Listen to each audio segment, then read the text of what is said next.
nasa likod ko yung Carmi's Cuisine. Tingnan nyo naman, sobrang busy sila. Kasi, want to. Parang DJ lang. Well, nag-prepare sila kasi ng kanilang schedule visit lang dito. Saturday at Tuesday lang sila nandito sa Glorieta, dito sa Arayat. Nagbebenta sila ng empanada na Ilocos, di ba? Ilocos empanada. Yung empanada na mayroong papaya, mayroong munggo, may palaman na longganisa at saka yung itlog. Pagpipili lang kayo kung mayroong itlog or itlog tsaka longganisa. Yung itlog at longganisa, yun ang special. Tapos yung isa naman is yung kanilang pinaka-ordinary.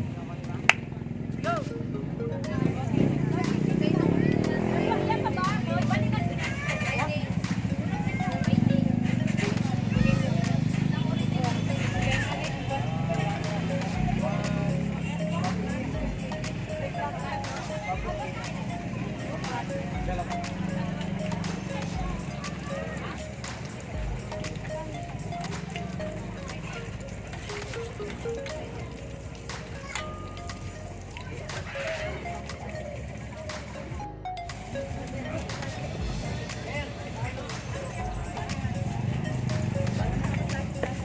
Hindi mainit? Hindi mainit? Hindi man po siya. Kanina po. Order po.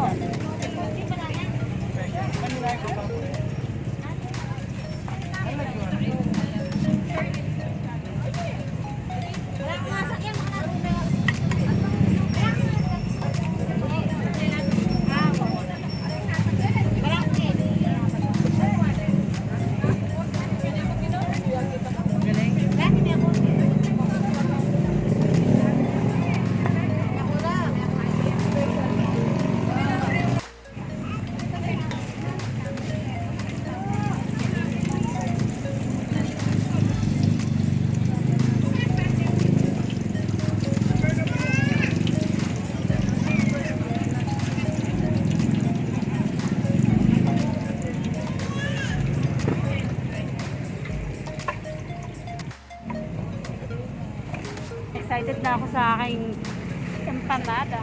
Yung empanada na may longganisa at saka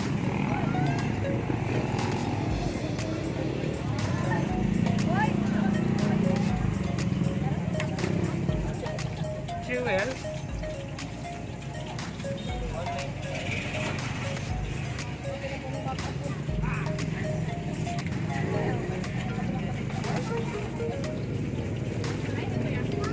Ini mana kok? Thank you.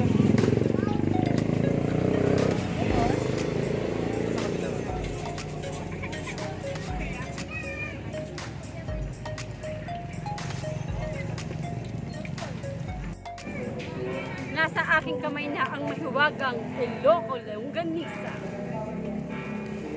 Ganito siya kalaki. At ang bango, lumalabas yung lasa sa kanyang smell, yung kanyang lasa ng kanyang longganisa. Ganyan siya kalaki, oh. Eto matindi kung paano ko kakainin yan. Ito pala yung sukang Ilocos. Ito yung kanilang partner. Kumbaga, A, B, partner. Yung crust, hindi to kwek-kwek ha. Ganda lang yung signature na kulay ng longganisa. Maalat-alat. Parang meron siyang mga paminta-paminta.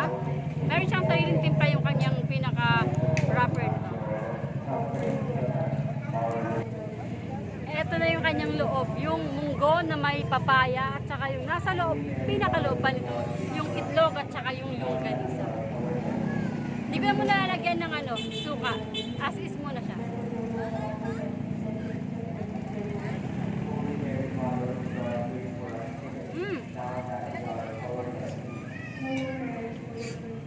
Hindi tingnan niyo para siyang pansit.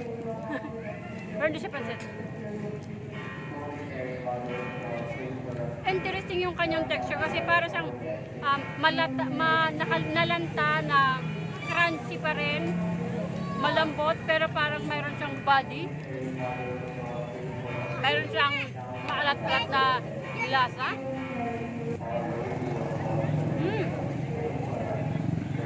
strong longganisa flavor. Yun ang kasi ang ginagamit nila. So, maglalagyan ako ng suka. Ito suka.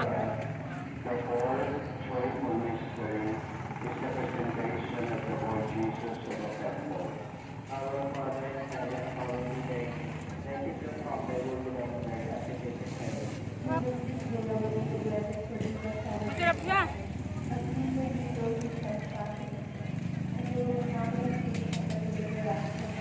Mas nagdadagdag pa dun sa lasa yung kanyang pagiging mapaminta. Mapaminta to.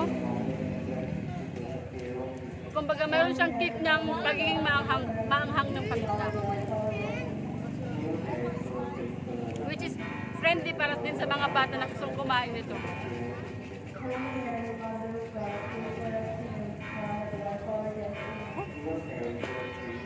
Yan yung egg.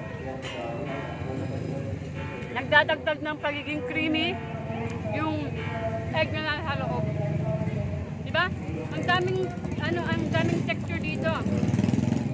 Malutong, malambot, chewy, melts in your mouth.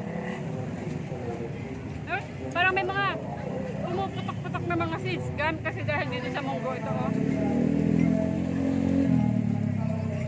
Ito.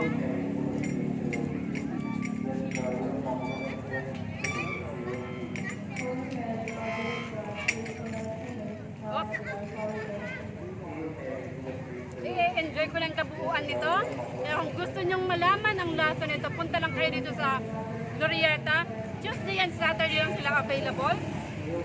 Cheers! Bye!